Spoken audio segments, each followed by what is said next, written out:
That my resignation will make it possible to have a clean election. I'm a white man, and I've learned through my upbringing to have derogatory attitudes about blacks, and it's in me. It's deep in me, just as it is in many of my fellow whites. Just as distrust and perhaps hatred of whites is so deeply ingrained in many blacks. And it's a sickness. Racism is a sickness.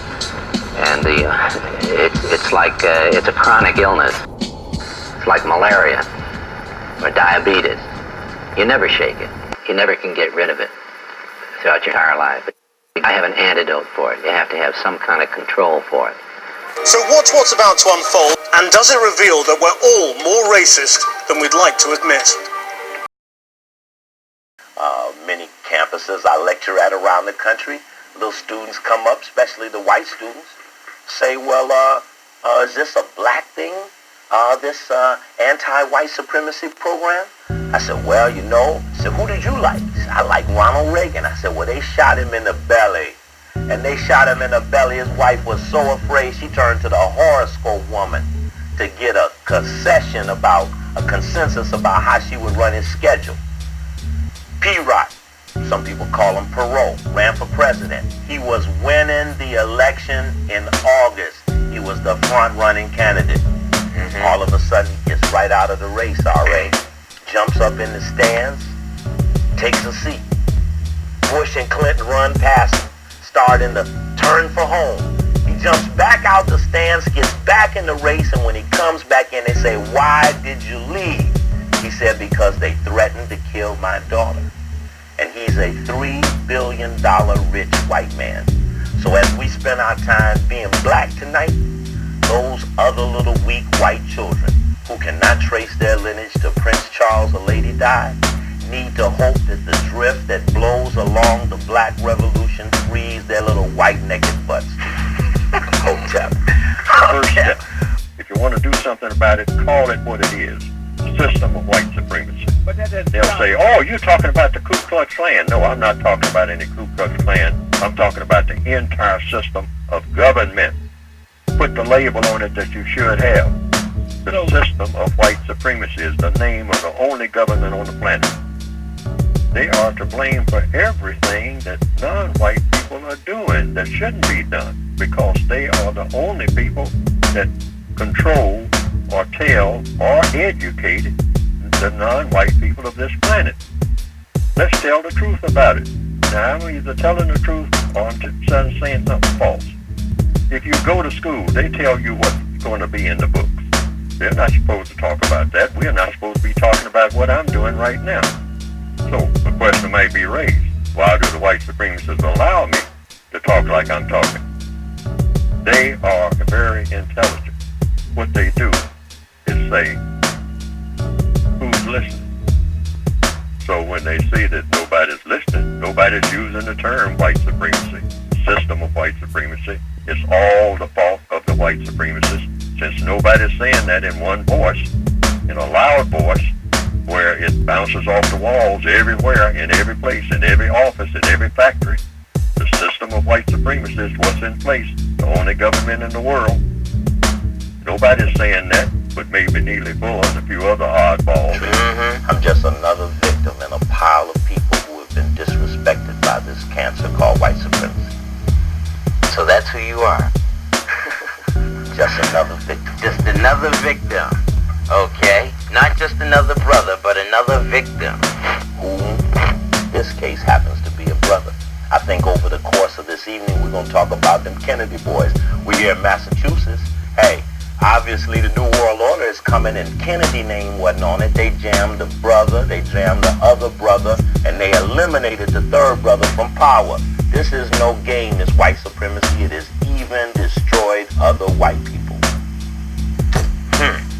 That's a heavy statement. So white supremacy destroys other white people too? Yes, because there are a specific group of whites who in fact play a lineage or a breeding or a genealogical connection where the families perpetrate the leadership by mere birth.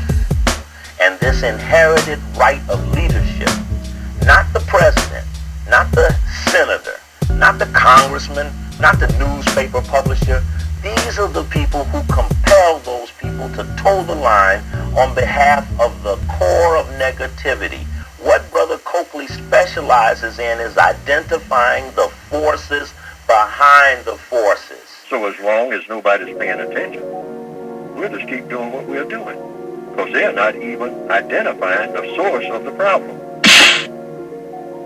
They're saying, well, this committee this, or this gang this, or it's the Crips and the Bloods, you know. And so if we can just get rid of them, the world will be a better place. No. They only exist on account of the system of white supremacy manufactures a system where it does exist. They know exactly. You said something about miseducation. Let's deal with that. Miseducation, well, what are your thoughts, your feelings? What about the white teachers teaching the young black male? Howard University, Hampton University, University of Chicago, University of Illinois, University of Minnesota. In each of these schools, and thousands more, I asked some basic questions. I said, how many students they had taken economics? I was at Syracuse University 2 weeks ago. How many students take economics? 20 or 30 students stand up. I said, would you tell me who runs the Paris Club? Look at each other. Paris Club, what is that? They shrug their shoulders. Who runs the World Bank? They all look at each other. World Bank, you know, not too far away in downstate New York, just a little train ride. One of the most powerful financial institutions on the New World Order. No knowledge of who ran the World Bank. Who runs the International Monetary Fund? No knowledge of who runs the International Monetary Fund. And I said, well, if you're in economics and you don't know the engineers, the ultimate authorities in the wave of the flow of money, how in the hell can you learn something about the science of economics if you don't know power, which compels economics, education, and other institutions, including religion, which we'll talk a little bit about. People are asking people who live in South Carolina. This is from Jessica. She says, what kinds of long-term changes would you like? And we only have about a minute, Missouri, so I'll pose this to you, and you can give me one long-term change. I know that's a big ask, but one change that you'd like to see implemented. I would like to see uniformity in the school systems from an early age about racism. It's a time for us to stop making racism a taboo topic in schools so kids can know from an early age what white supremacy is, what slavery is, not just touching on the basis of, oh, it happened, but giving a uniformity of how things came about, how laws were made, they were made for, the changes, so they can have a clear-cut understanding of what this country is based upon. And I don't even think it's just like a South Carolina thing. It's honestly just being black in America. I always feel the need to have to like smile and be the nice black girl, not be too loud or not try to be the angry black girl in certain places because you don't want to be perceived as that. I'll go out in places downtown Columbia and you just see people look at you and it's just like, okay, are they looking at me? Are they looking at my hair? Are they looking like I've never seen her? What's she gonna do? It's always just in the back of your mind, like what's going on here, and you think that it's racism. You automatically think that it's some type of We asked our community a question. We got an interesting response. So we asked if they think the U.S. should reflect more on the influence of white supremacy in society. And this is the answer from Matt. He says, no, this isn't 1950s, nor is Jim Crow, the government, nor the Klan, as in Ku Klux Klan, the way for a young Southerner to get ahead now. So, Millicent, he seems to be indicating that things have changed. Have they changed in your own personal experience in South Carolina? I would say very much no, and I would love to talk with Matt and help him to understand that the depth of the psychology of what white supremacy really is very, very deep-seated, not only in people who are white, but also in people who are of African descent. And so I think it's an example of how we haven't done a very good job of helping both people in the past or those youngsters coming up into the future to understand what white supremacy really is. So I would have to disagree with him in thinking that this is not an important issue that we have to examine. I've noticed that I have a few African American friends. One of my good friends, he's been pulled over at least 15 times, and I have never been pulled over before. Okay, so you think that is your white privilege? But maybe it's because, I don't know, just the theory here, you don't speed, you don't violate traffic laws. Is that possible? All right. One of the things that we're seeing in American politics is you have a lot of white, working class, poor people who do not feel that they are privileged because of their race. So, as far as you're concerned, there is no such thing as white privilege? It doesn't exist? No, there's white privilege, there's all kinds of privilege. There's a reluctance to go back to the racialization of all of these issues. I mean, we do have an African American president in this country. After a while, the race card has been played so much that it has lost its value. The election of Barack Obama distorted the debate on discrimination. For many white people, he marked the end of America's conversation on race. Surveys consistently show that while most black people believe race is an issue, most white people don't. A divergence of opinion that existed even at the height of the civil rights movement in the 1960s. It could be a bumpy ride, according to Talk Radio. The value in black life given the illegitimacy rate, out-of-wedlock rate, is far higher than that of the rest of the society. The reason that people have children before they marry is values, not poverty. Blacks are stupid. That is correct. They are blinded by anger at whites. You don't need to say white lives matter, because white people don't walk up to white people, put a gun to their head and blow them away. I didn't want to talk to any African Americans for this film. Discrimination is obviously a black issue, but when you think about it, it's mainly a white problem. So I set my own color bar. Bam, bam, bam, bam, bam. And you know it's coming from those areas.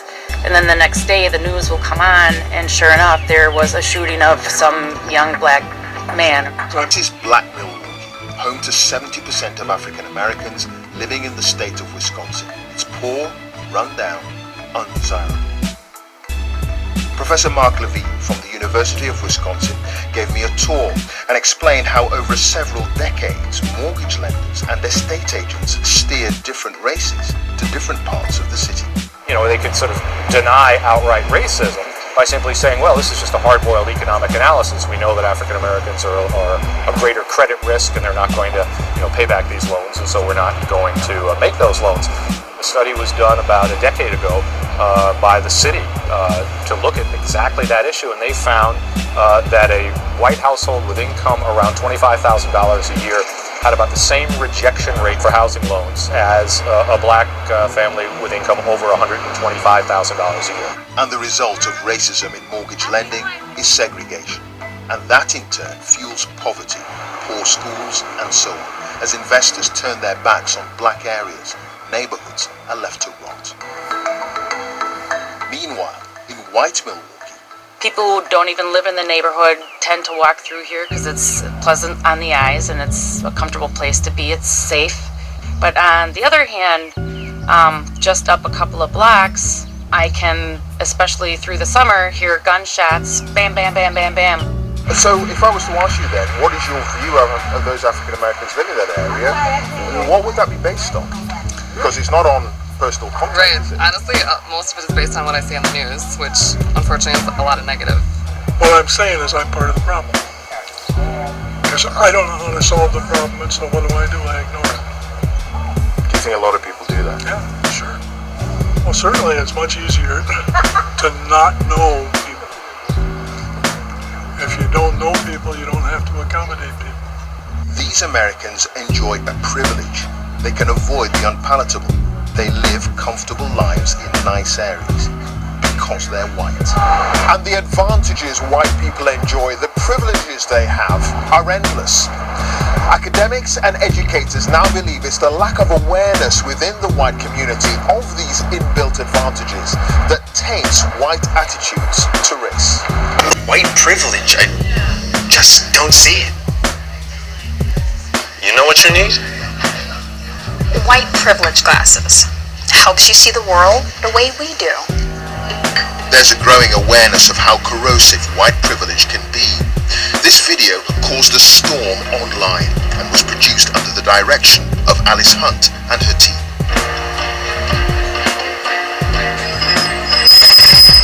Put those on.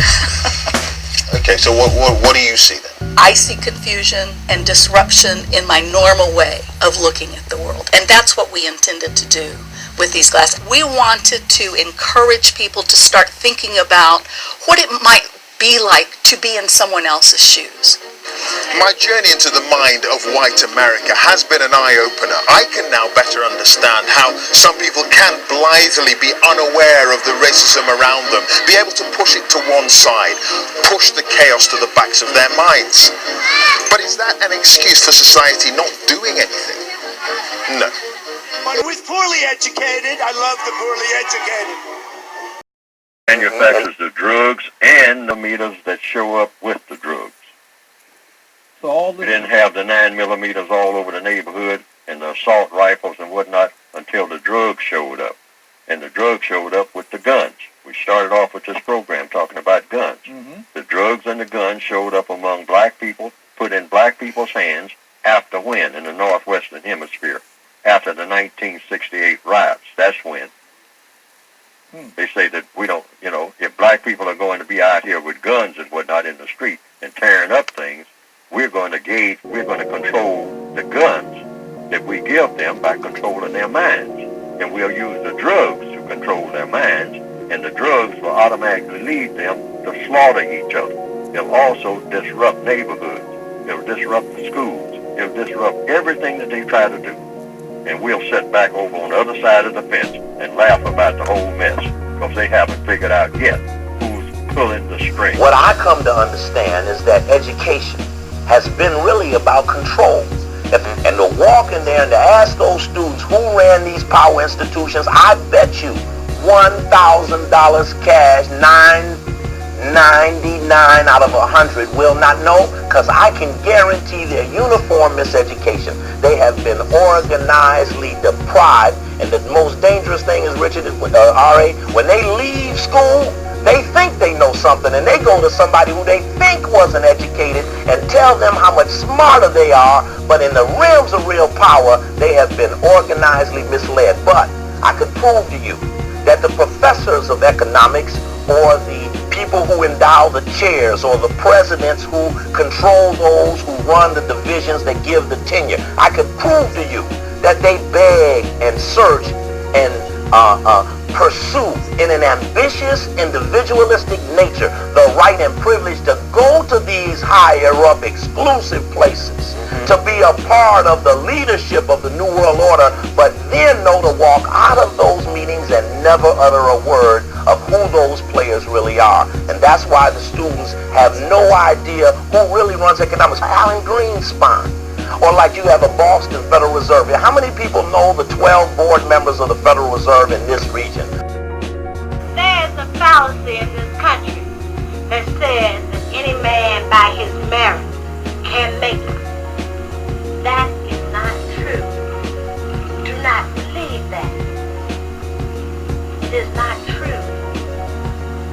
Because any man in this society cannot make it.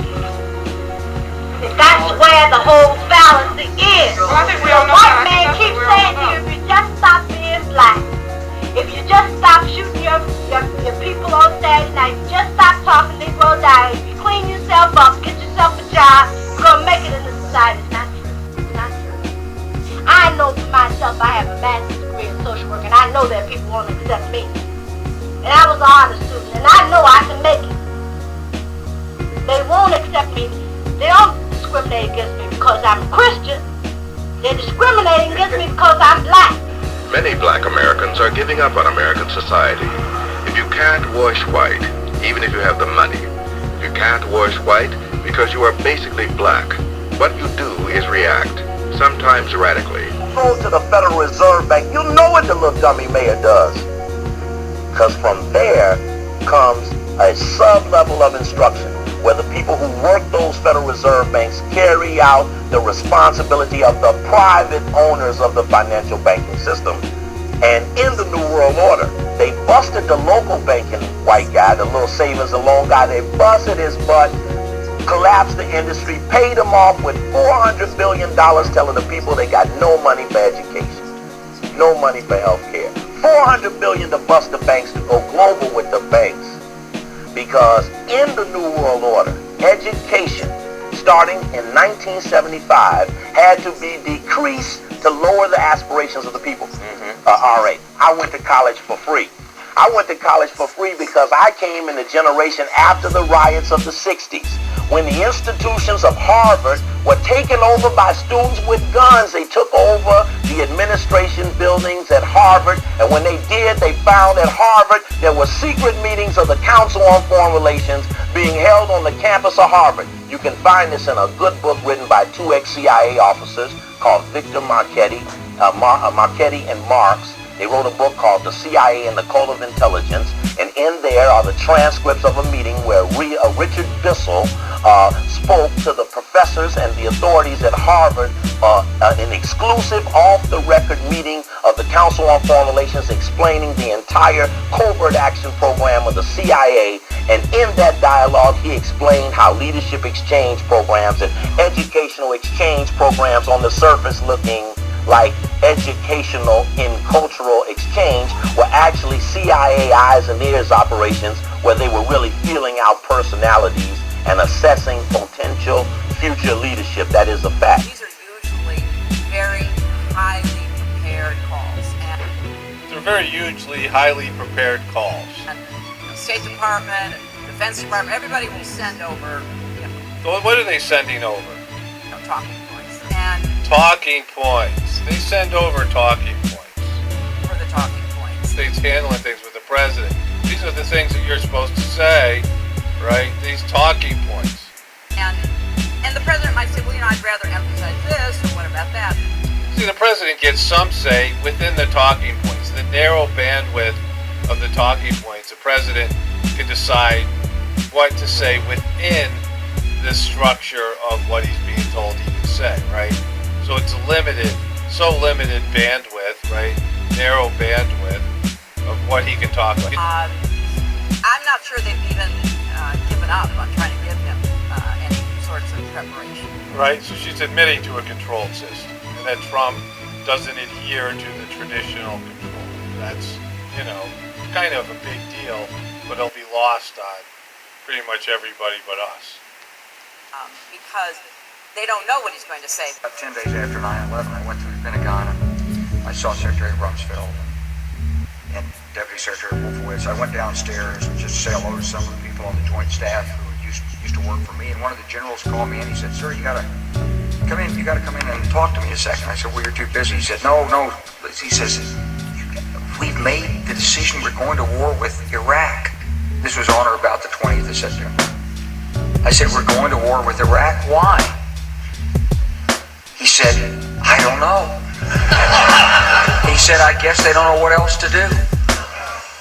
So I said, "Well, did they find some information connecting Saddam to Al-Qaeda?" He said, No. He says, "There's nothing new that way. They've just made the decision to go to war with Iraq." He said, "I guess it's like we don't know what to do about terrorists, but we got a good military and we can take down governments." And he said, "I guess if the only tool you have is a hammer, every problem has to look like a nail." So I came back to see him a few weeks later, and by that time we were bombing in Afghanistan. I said, "Are we still going to war with Iraq?" And he said, "Oh, it's worse than that." He said, he reached over on his desk and picked up a piece of paper. He said, I just got this down from upstairs, meaning the Secretary of Defense's office today. And he said, "This is a memo that describes how we're going to take out 7 countries in 5 years, starting with Iraq and then Syria, Lebanon, Libya, Somalia, Sudan, and finishing off Iran." See, back when he said this, there wasn't, it wasn't a slam dunk, but now we know this happened, right? Because they got 4 of these countries and tried in Syria. So they got 4 out of the 7, and they made an attempt in Syria, right? And they're trying to do it in Iran. And so, this is something that was passed on from Bush to Obama, right? Bush, they got Afghanistan and Iraq done, and with Obama they got Libya and Egypt done, right? And they tried to do something in Syria with the Arab Spring, and that failed. That's where Russia put up a wall, and all this stuff with Russia came from that. You understand this? And so what we can gather from this, and this is just one bit of evidence, and what Clinton's saying here, Hillary, that there's a pre-existing plan and foreign policy that the president just is given. The new president's just given that, right? The intelligence community, the military-industrial complex, the foreign powers, the banks, the Council on Foreign Relations, right, have a pre-existing policy that is planned for years to come.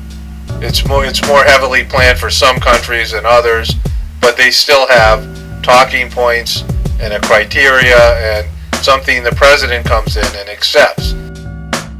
Manufactures the drugs and the meters that show up with the drugs.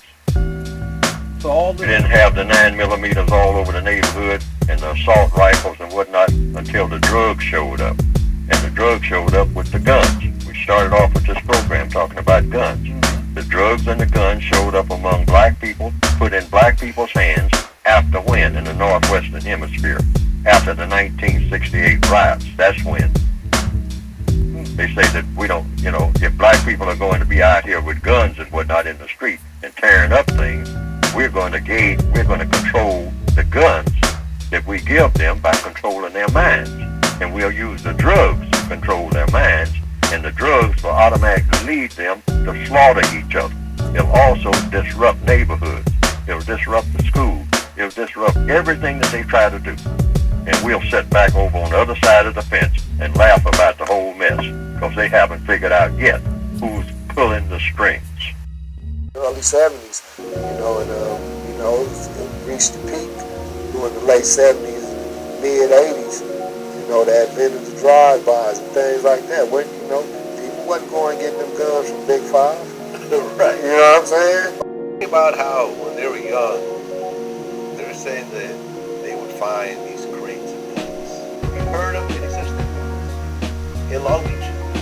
Not Long Beach, but Watts, yeah, they bring the train out there just full of guns.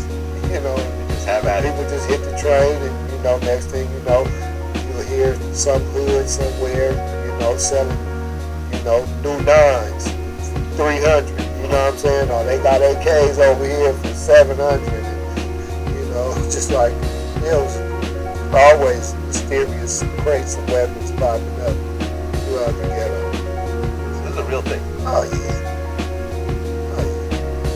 Wow.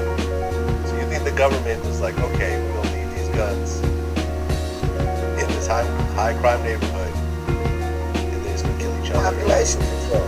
You sit a nice car out there, a luxury car, in a high crime area, and somebody get in and drive 2 blocks and everything cut off and the doors locked, and you got Grand Theft Auto just because you shouldn't steal. Don't get me wrong. Not saying just because you hopped in the car and did that, but it's entrapment. Yeah, it's entrapment. I think the fear you saw death. Yeah, you knew but what it was, like but it that. wasn't like out of it is control. now. So I don't think our parents back then, they didn't see it as a big, because they was all our friends. It was like we was hanging with strangers. Yeah. I saw that interview. Yeah, he was saying that like what he started seeing was just a different level of guns. And so when it actually hit was like 83. And I came back home 84. And we went from being able to just it changed it because 2 things happened major. The influx of guns and a different kind of guns.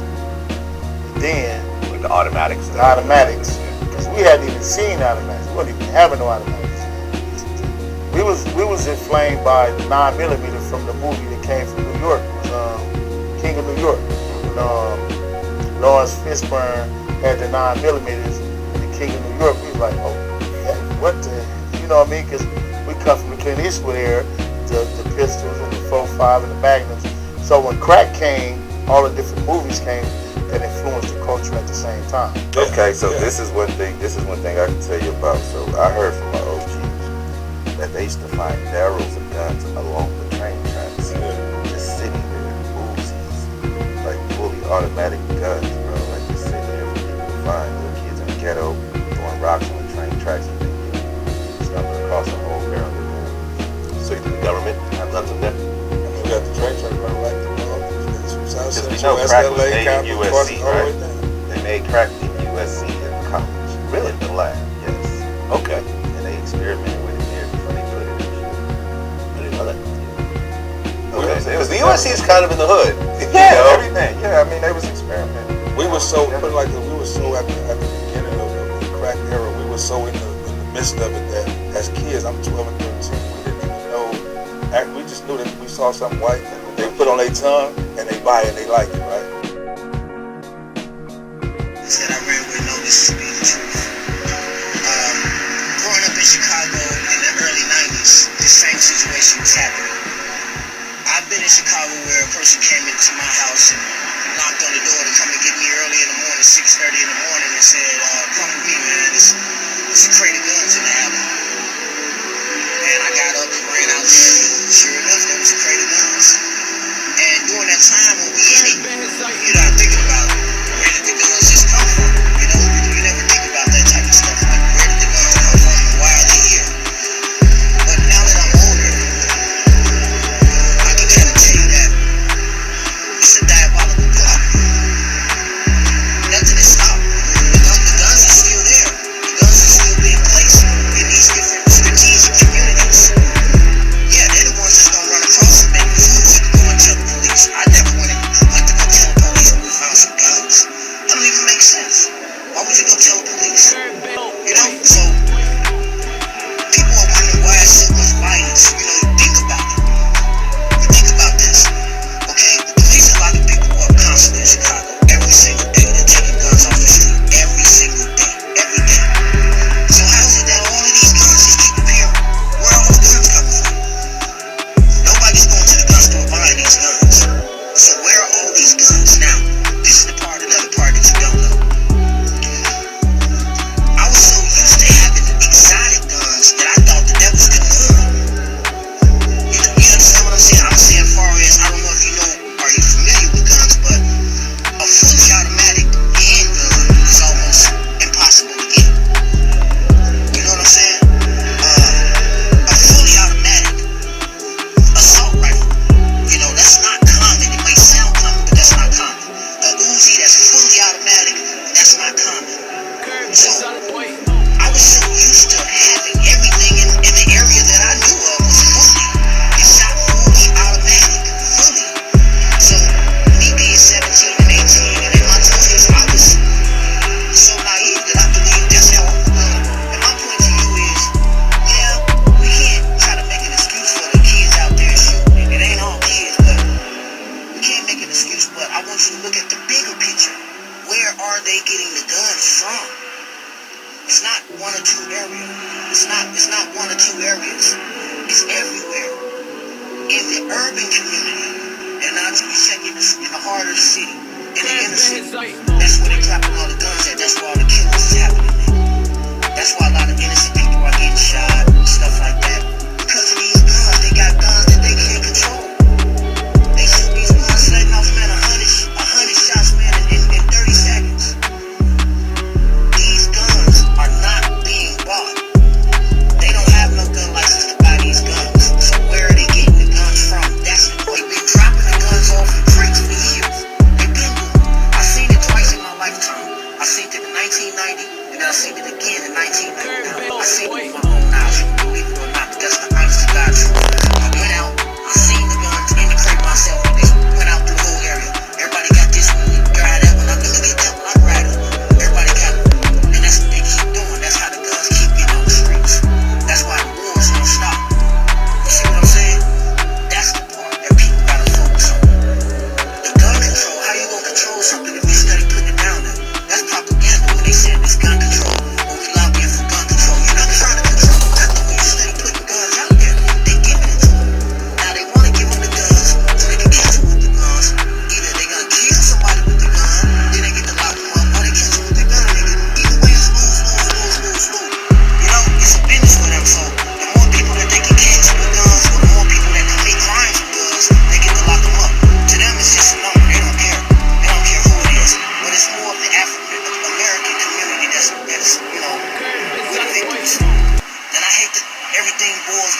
race and all of that. I'm not a racist. The truth is the truth. If we can find out, of course, that's the first thing we do. We ask them to find out who the people are who are doing it.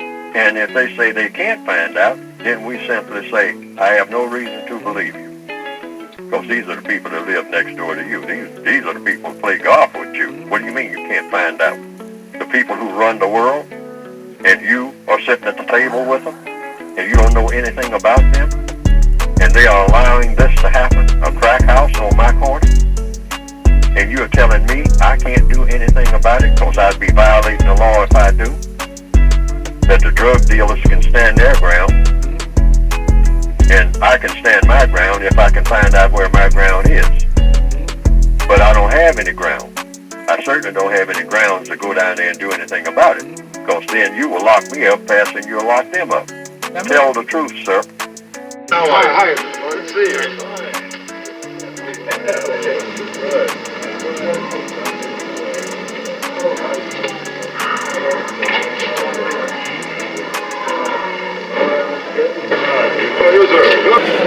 Number one, this project is supposed to be for the citizens of the 3rd District.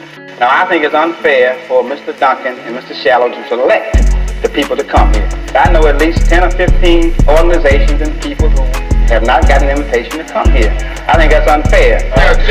This is my invitation only. I don't have a copy. Mr. Rollins, excuse me.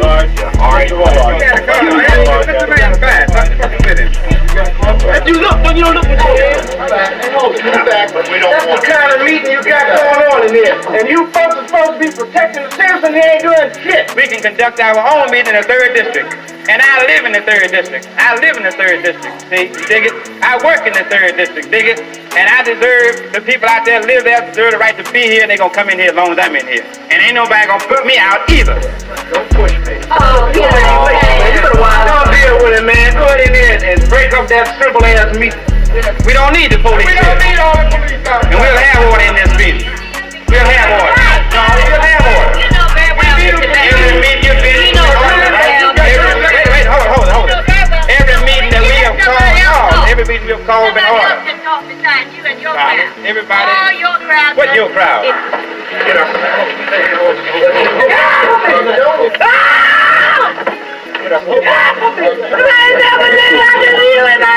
The issue is whether people outside can come in.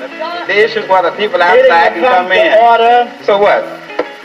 To order. Bang again. It is orderly. We want the people outside, inside. That's all. No, I'm going to stay in here where I was. It is not fair to let a crowd out, because they're all a crowd from one organization, to pack the meeting. The problem is predominantly one of protection. You be quiet, I listen to you. It's one of protection for people and one of services. Right. Can I talk? We listen to you.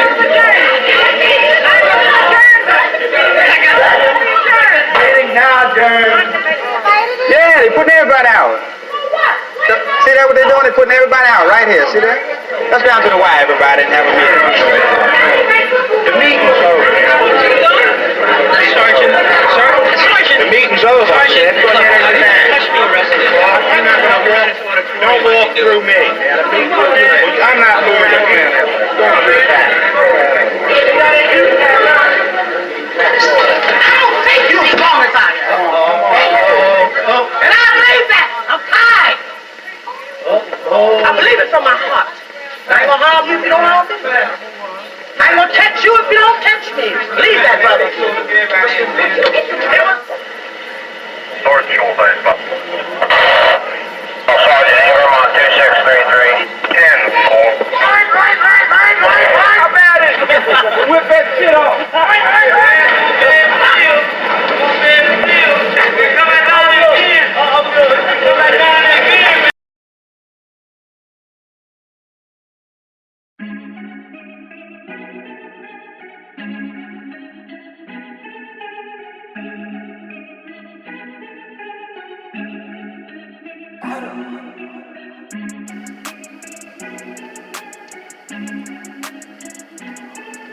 Hitting people in the head, Isn't that something? blood in our hallway, trash, stink, got dogs in our building. And that's the kind of life you got to live, right? People stop, fire right on. We kill each other, don't we? So we got to try to create some love and some feeling in our community for ourselves, right? What do you think about the police? There ain't nothing but pigs, man. Like, when I was growing up looking for my father, man, like, they picked me up just because I wasn't in school and shit like that. So I said, man, what y'all gonna do with me? They said, I'm gonna take you to the pig pen. I said, no you ain't, you gonna take me to my aunt, buddy. So he said, alright. So I said, man, y'all ain't nothing but pigs, y'all know that? I told them right to their face. Then they come up with me.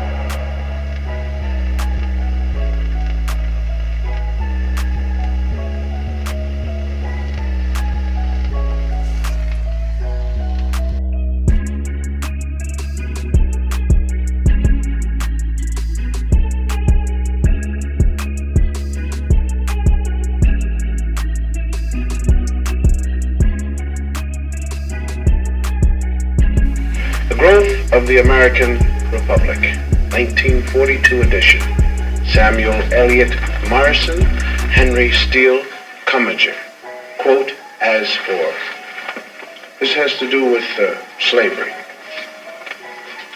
As for Sambo, Professor Morrison. Sambo, Professor Commager. As for Sambo, whose wrongs moved the abolitionists to wrath and tears, there is some reason to believe that he suffered less than any other class in the South from its peculiar institution. Peculiar institution means slavery. Although brought to America by force, the incurably optimistic Negro soon became attached to the country and devoted to his white folks. Unquote. Those lines were written by two Pulitzer Prize-winning white Northern professors. Now here's a sculpture by an unknown African artist. And here's what Paul Klee took from him. Now here's a work by an unknown black African, and Pablo Picasso liked what he saw. Another African design, and Modigliani swiped it, or he was influenced by it, or whatever polite word you want to use. Another black African artist, and Picasso didn't change it very much. I mean, when you look at this copying, you gotta give us a little more than rhythm. You gotta give us style.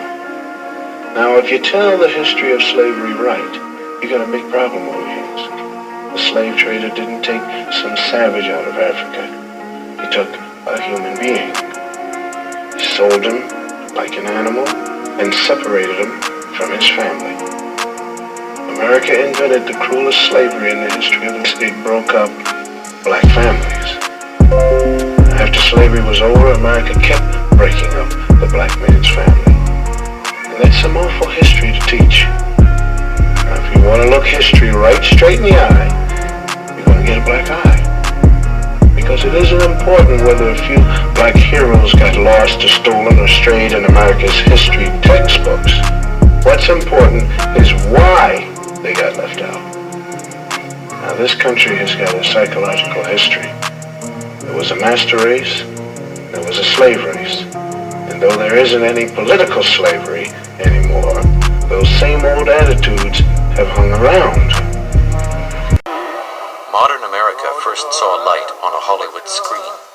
It was largely the product of 6 movie studios established in the 1920s and run for over 30 years by a group of Jewish immigrants. They had strikingly similar backgrounds. All races and religions, that's America. All of these men who founded Hollywood were born within a 500-mile radius of one another, roughly within 15 miles of one another in Los Angeles. One could say that the American dream was really born in Eastern Europe.